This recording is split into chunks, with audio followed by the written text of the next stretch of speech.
اعوذ باللہ من الشیطان الرجیم، بسم اللہ الرحمن الرحیم۔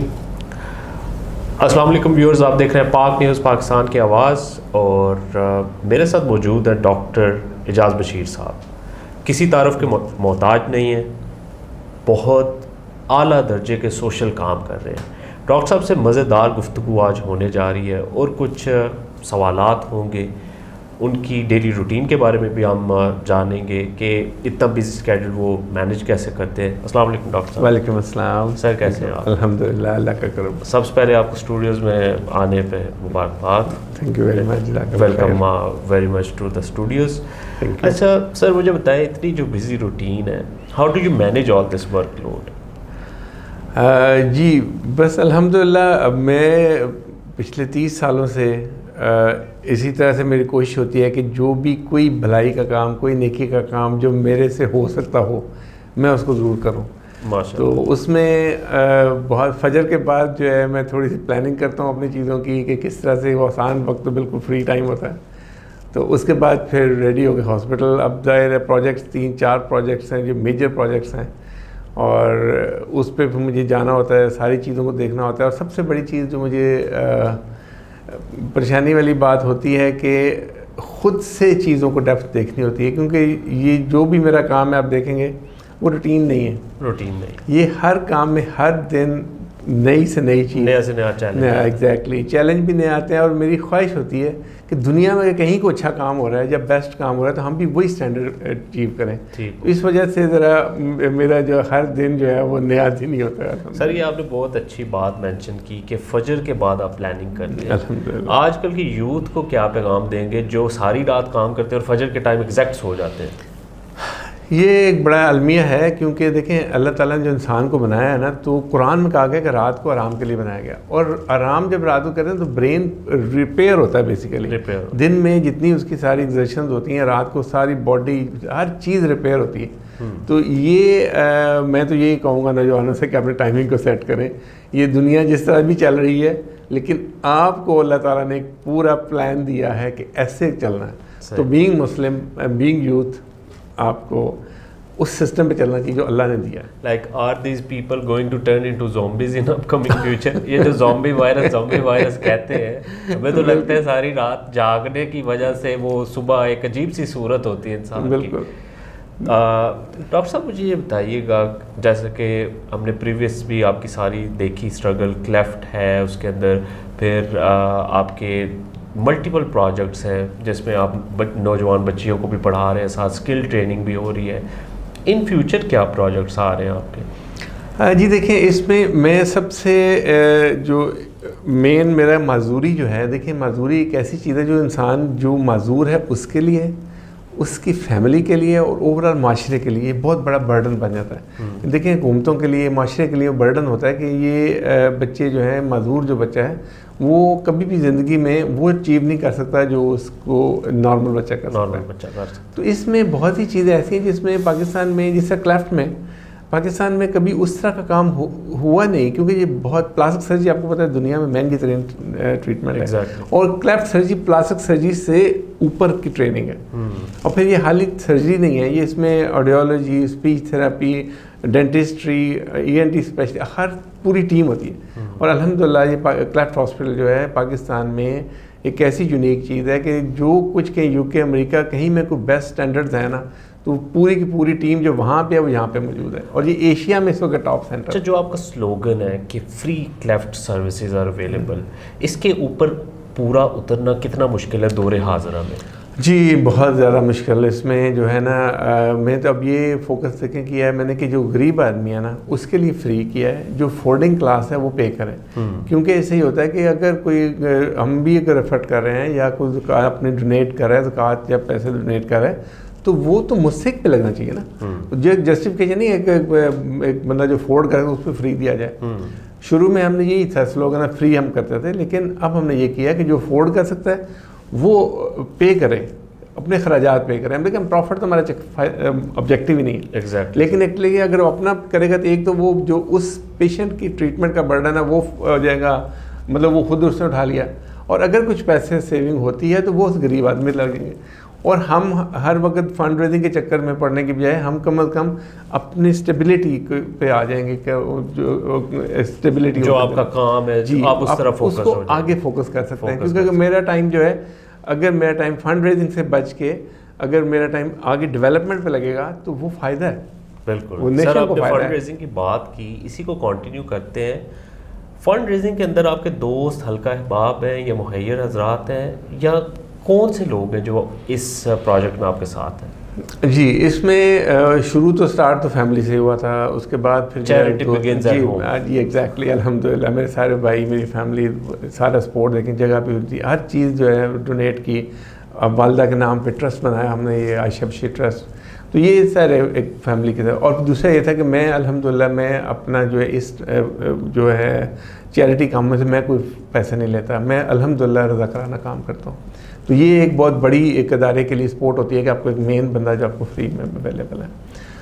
اس کے بعد پھر دوست یاد ہو. اور یہ جو میرا جو پرابلم یہ رہی شروع سے ہی کہ میں اپنے کام میں اتنا فوکسڈ بینگ ڈاکٹر, اور پھر جو جیسے میں نے آپ سے کہا کہ میری خواہش ہوتی ہے کہ پاکستان میں غریب آدمی کو وہی سہولت ملے جو کہ ایک بہت امیر آدمی باہر جا کے ویل کر سکتا ہے. یہ احساس کیسے پیدا ہوا آپ کے اندر؟ یہ جو ایک عام آدمی کا احساس ہے وہ کیسے پیدا ہوا؟ اصل میں دیکھیں معاملہ یہ ہوتا ہے کہ نشانی ہے ویسے الحمدللہ, لیکن سب سے بڑی جو مجھے فیلنگ آتی تھی نا, دیکھیں میں جب یہ کسی غریب آدمی کو اس حالت میں دیکھنا اور پھر فیل یہ کرنا کہ اگر اللہ تعالیٰ نے مجھے اس حالت میں رکھا ہوتا تو کیا ہوتا فیل تو یہ اگر مجھے اللہ نے اس طرح بٹھایا ہے تو اللہ کا کرم ہے, اگر اس کو ادھر بٹھایا ہے تو یہ ہمارے پہ ہماری آزمائش ہے کہ ہم اس کے لیے کیا کرتے ہیں, ہمارے اوپر رسپانسبلٹی. اور ایگزیکٹلی, اور یہ ہے کہ اگر یہ میرا بچہ ہوتا تو میں کیا کرتا. بس یہ فیلنگز ہیں جس نے مجھے بے چین نہیں لینے دیتی. اچھا سر, حال ہی میں آپ کی گورنر پنجاب سے ملاقات ہوئی, ایک وفد گیا گجرات سٹی سے, اس ملاقات کا بارے میں تھوڑا سا بتائیں, اور کس کس نے آپ کو جوائن کیا اس میں؟ جی اس میں آبجیکٹیو ہمارا یہی تھا کہ وہاں پہ جو گجرات میں جو بہت اچھے کام ہو رہے ہیں ان کو ایکسپلین کے بتایا جائے ان کو کہ یہ جو ہے. اس میں میرے ساتھ امتیاز کوثر صاحب تھے جو رشیدہ شفیع فاؤنڈیشن کے فاؤنڈر ہیں, اور ساتھ وحید الدین ٹانڈا صاحب تھے جو ہمیں مطلب کوآرڈینیٹ کر رہے تھے سارا اس میں, اور ظفر صاحب تھے جو آج کل گجرات ویلفیئر فورم کے جنرل سیکرٹری ہیں, اور ساتھ جناب غلام محی الدین صاحب تھے جو خورشید فین کے. تو یہ ایک ٹیم جو ان کو جا کے ہم تھوڑا سا اس اینگل سے ان کو کنوینس کے مطلب بتانے کی کوشش کر رہے ہیں کہ these are the ways how we can work for the nation. Gujarat ہمیشہ سے پس پردہ رہا ہے, کیا سمجھتے ہیں کیا وجہ, جیسا کہ آپ ماشاءاللہ اتنا زبردست کام کر رہے ہیں, کلیفٹ ایک سرجری اتنی expensive surgeries free of cost دینا یا افورڈیبل پرائس میں دینا, کیا سمجھتے ہیں کہ کیوں چھپا چھپا ہے ہمارا شہر؟ اصل میں دیکھیں میں نے ایک تو سب سے پہلے دیکھیں ایک تو مجھے جو جب سے میں نے کام شروع کیا تو لوگوں کو پہلے تو یہ یقین نہیں ہوتا کہ پتہ نہیں کام صحیح ہے نہیں ہے, کیوں فری کی چیز اتنا ہے, فری پتہ نہیں. وہاں پاکستان میں تو مطلب یہ پہلے کویسچن مارک ہوتا نا کیوں فری کر, کیوں فری ہے. تو وہ مجھے پوری زندگی لگی, کوئی 30 سال لگے اپنے آپ کو یہ ایکسپلین کرنے. جی میں نے 89 میں جو کیا تھا شروع جو ہے نا چیریٹی میں, لانگ جرنی, 35 سال کہہ لیں آپ. تو میں نے جو ڈیسنٹ ویلفیئر سوسائٹی جو جو بنیاد رکھی تھی وہ 89 میں رکھی تھی, ڈیسنٹ ویلفیئر سوسائٹی. اس سے سٹارٹ لیا تھا کہ فیملی نیم. تو یہ چیزیں لوگوں کو سب سے پہلے تو یہ ایکسپلین کرنا کہ یہ کوئی بندہ ایک اپنی ساری زندگی بھی دے سکتا ہے, یہ ایک یقین دلانا بھی بڑا مشکل کام ہے. بالکل, اور بغیر کسی فائدے کے, کیونکہ مجھے تو اللہ تعالیٰ نے شروع سے ہی ہر چیز دی تھی. ڈیسنٹ فرنیچر ایک اچھا نام, اس میں مجھے تو آج تک کبھی ضرورت نہیں ہوئی. میری شادی 3rd ایئر میں ہو گئی, میرا گجرات جب MBBS کر کے آیا تو بنا بنایا گھر ریڈی میڈ گھر تھا, والد صاحب نے گاڑی تو میرے پاس وہاں پہ موجود تھیں ساری. مطلب مجھے کوئی کہیں پہ پیسوں کا مسئلہ نہیں آیا. لیکن میں نے یہ دیکھا کہ لوگ تو جن کے پاس کروڑوں ہیں وہ اربوں کے چکر میں, اربوں ہیں تو خربوں کے چکر میں. میں نے الحمدللہ. اچھا سر, لائف کے اندر اسپرچول ٹرن کب آیا؟ ایک انٹرویو میں آپ کا دیکھا میں نے, اس کے اندر ٹائٹل تھا کہ اے مین ٹرنس ٹو اسپرچویلٹی. ایسا کیا ٹرن آیا, ایسا کیا ہوا کہ اسپرچول, یا شروع سے یا بعد میں اس طرف ٹرن ہوئے کہ اللہ کے لیے؟ دیکھیں جی میں شروع میں کام انسان تھا, میں کوئی سمپل سادہ تھا, میرے کو یہ نہیں کہوں گا کہ میں کوئی شروع سے تو ایک بالکل اسٹریٹ فارورڈ سا ڈاکٹر جو ہوتا ہے. لیکن جب میں نے یہ شروع کیا نا فری میڈیکل کیمپس, اور جب میں لوگوں کو دیکھنا شروع کی مزریز, تو وہ چیز مجھے ہے کہ اللہ تعالیٰ نے مطلب یہ کیوں اس حالت میں ہے کوئی, مطلب یہ اللہ چاہتا تو سب ٹھیک ہوتا ہے, اللہ چاہتا تو یہ اتنا نہ ہوتا. پھر مجھے یہ جو ہے جو جب میں نے یہ کام شروع کیا تو میں نے دیکھا کہ لوگ بہت زیادہ چیزوں کو مٹیریلسٹک ہیں چیزیں. تو مٹیریلز تو آپ دیکھ رہے ہیں کہ آج کل تو مطلب جس طرح آپ اپنے دیکھ لیں غزہ میں دیکھ لیں تو کتنے ہمارے وہ ایک صبح پتہ چلتا ہے جناب یہ پورے کا پورا شہر اڑ چکا ہے, سارا زلزلہ آتا ہے تو پتہ چلتا ہے جی یہ تو ہر چیز ختم ہو گئی. اس کا مطلب ہے کہ ہم کچھ نہیں ہیں, یہ اللہ کی ذات ہے جو مینٹین رکھ سکتی ہے ہمیں. بالکل. تو وہ گریجولی جب میں نے وہ کہتے ہیں نا علی نے کہا میں نے اپنے ارادوں کے ٹوٹنے سے دیکھا, تو میں جب یہ دیکھتا تھا کہ میں ایک کوشش کرنا چاہتا ہوں اور وہ ہوتی کسی اور طریقے سے. سر میں اسی ٹاپک کی طرف آ رہا تھا. غزہ ہمارے لیے ایک بہت یہ عبرت ناک بھی ٹاپک ہے اور بڑا تکلیف دہ یہ ٹاپک ہے کہ اللہ نہ کرے ان کی جگہ ہم بھی ہو سکتے ہیں. بالکل. جیسے کہ آپ نے بات کی کہ جب میں دیکھتا تھا غریب بچوں کو یا ڈسیبل لوگوں کو تو میں ان کو اپنی جگہ پہ اپنے خود کو ان کی جگہ پہ. بالکل بالکل. تو سر کیا سمجھتے ہیں کہ لائک ایک سال کے اندر ان کی یہ کنڈیشن ہو گئی اور اب آ کے ہم جہاد کے فتوے دے رہے ہیں اور ہم کہہ رہے ہیں جی جہاد ہونا چاہیے, وہ پہلے کیوں نہیں ہوا اور اب ہی کیوں؟ دیکھیں اصل میں جب میں نے بات کی نا, جب میں نے بھی چیز اگر لوگوں کو دیکھا نا مادیت کی طرف, ہر بندہ جو ہے اپنا کاروبار, اپنے پیسے, اپنے بچے, اپنے وہ جو امت کا جو ہے نا کانسیپٹ ختم ہو جو وہ نہیں ہے. اور اب ہم اپنے ہر جو ڈویژن ہو چکی ہے, ہر ملک جو ہے وہ اپنے حساب سے دیکھ رہا ہے مجھے کس چیز میں فائدہ ہے. تو یہ ڈیوائڈ اینڈ رول تو ہم بچپن میں سنتے تھے کہ مطلب طریقہ کار جو ہے یہ وہ ہے.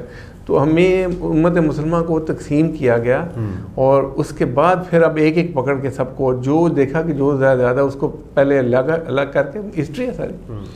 تو اس ساری چیزوں میں جو چیز جو مجھے جو سمجھ آتی ہے نا کہ ہمیں جو کلیئر یہ ہونا چاہیے کہ اللہ کی راہ میں جان دینا جو ہے وہ اصل شہادت جو ہے وہ جنت ہے. ہمیں جنت کا کانسیپٹ ہمارا ویگ ہو چکا ہے. ہمارا خیال ہے کہ دنیا ہی سب کچھ ہے. اس وجہ سے جو میرا خیال ہے کہ ہماری نفسا نفسی آج کل کے دور میں دیکھتے ہیں. بالکل ایسا ہے. یہ نفسا نفسی تبھی آتی ہے نا جب اپنی چیز کو فکر ہے. نفسا نفسی وہی ہے. اور جب ہم دیکھیں یہ جو سلسلہ شروع ہو گیا ہے یہ تباہی کا, یہ الٹیمیٹلی مسلمانوں کے لیے بہت بڑی ایک عبرت ہے کہ دیکھو کل کو یہ اب دیکھا عراق, شام, جیسے سارا اب اسٹیپ وائز آ رہا ہے نا سارا. اب وہ گریٹر اسرائیل کے جس طرح سوچا جا رہا ہے تو امت مسلمہ کا یہ ٹوٹنے کی وجہ بنی ہے یہ ساری, کہ ٹوٹے ہوئے تھے انہیں توڑا گیا اور سارا پھر یہ پلاننگ کے تحت.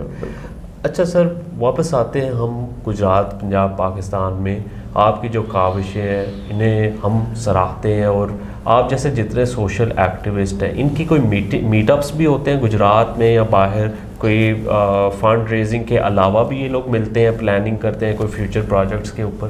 جی میں نے یہ گجرات ویلفیئر فورم جو ایک کانسیپٹ تھا جس کے اوپر یہ بنایا گیا وہ یہی بیسک کانسیپٹ تھا کہ ویلفیئر ادارے جو ہیں, ویلفیئر سوسائٹیاں جتنی بھی ہیں یہ ساری جو ہیں اکٹھی ہوں اور مل کے پلاننگ کریں چیزوں میں. تو جو ویلفیئر سوسائٹیوں کا اکٹھا ہونا جو ہے نا یہ بہت زیادہ امپورٹنٹ ہے. اور گجرات ویلفیئر فورم کی بنیاد ہی یہی تھی. وہ اب ہے فوکس ہمارا کینسر ہاسپٹل میں ہے, لیکن اس کے ساتھ ساتھ ہم جو یہ کر رہے ہیں کہ ویلفیئر اداروں کو اکٹھا کریں, ایک پلیٹ فارم پہ لائیں اور مل کے کام کریں. لیکن اس میں اگین یہی آتا ہے کہ ہر ادارہ چاہتا ہے کہ میری ہائی لائٹ ہو چیز, تو وہ ہم ڈیفینیٹلی اس کا اپنے ادارے کا ساری انسٹیٹیوشن از فائن, لیکن یہ بہت زیادہ ضروری ہے کہ ہم کامن کاز پہ کام کریں. جیسے ابھی ہم یہ اگلا پروجیکٹ ہمارا یہ ڈیفنس پہ آ رہا ہے, یہ جو بہرا پن ہے, جو بچے اب جو بچہ پیدا ہوتا ہے اگر بہرا ہے یا وہ سن نہیں رہا تو وہ بول نہیں سکتا. حالانکہ اگر اس کو بچپن میں پیدا جب ہوا ہے تو اس وقت ہیئرنگ ایڈ لگ جائے تو وہ ایک نارمل انسان کے گزار سکتا ہے, اور صرف اس کے کان میں وہ لگا ہوگا. لائک اویئرنیس کی بہت زیادہ کمی ہے. اویئرنیس بھی, اور ساتھ پھر فیسلٹیز کی. اب گورنمنٹ ہاسپٹل میں انفارچونیٹلی نہیں ہے یہ فیسلٹیز, اور پرائیویٹ میں جتنے لوگ ہیں وہ صرف پیسے کمانے کے چکر میں. تو ہم نے ایک ریسنٹلی شروع کیا ہے آرڈیولوجی کے حوالے سے. ہم نے پہلے سے ہم کلیفٹ کے لیے کر رہے تھے, لیکن اب بہرے بچے جو پیدا ہوتے ہیں ان کے لیے ایک بہت بڑا پروجیکٹ ہے جو شروع ہونے والا ہے. تو وہ اب یہ ہے کہ اگر سارے ویلفیئر ادارے جہاں بھی کوئی بچہ پیدا ہو رہا ہے وہ ویریفائی کریں کہ ہمارے یہاں بچہ ایسا تو نہیں ہے, اور ہم اس کو ٹیسٹنگ ہم فری کر سکتے ہیں, ہم ان کو ہیئرنگ ایڈ فری لگا سکتے ہیں تاکہ وہ بچے جو ہیں اپنے پیروں پہ کھڑے ہو جائیں. لاسٹ ایئرز میں ہم نے دیکھا آپ مین اسٹریم میں آئے ہیں اور بہت سارے معروف اینکرز سے بھی آپ کی گفتگو ہوئی. کیا وجہ بنی, کون لے کے آیا, یا یہ آٹومیٹک تھا, یہ کیا تھا؟ وہ کیا کہتے ہیں کہ ہزاروں سال نرگس اپنی بیرونی پر ہوتی ہے, بڑی مشکل سے ہوتا ہے چمن میں دیدہ ور پیدا.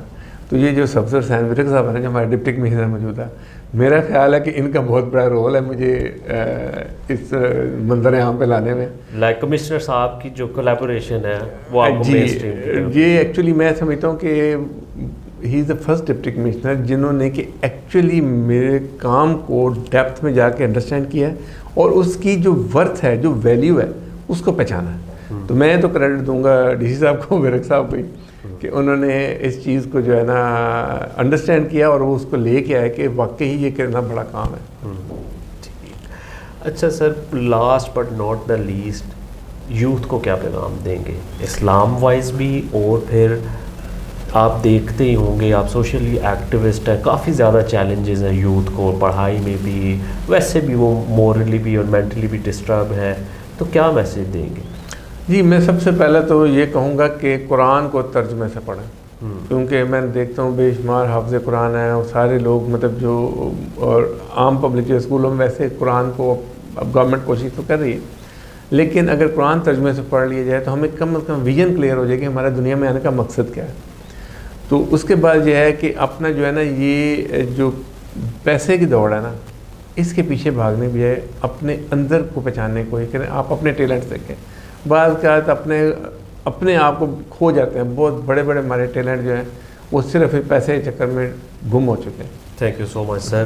پیسے کی دوڑ سے باہر نکلے, خود کے ٹیلنٹ کو پہچانیں اور بہتری کی راہوں کے اوپر گامزن ہو جائیں. اپنے ہوسٹ محمد اسد شاہد کو اجازت دیں. دیکھتے رہیے پاک نیوز, پاکستان کی آواز, پاکستان زندہ باد. آپ دیکھ رہے ہیں پاک نیوز, پاکستان کی آواز.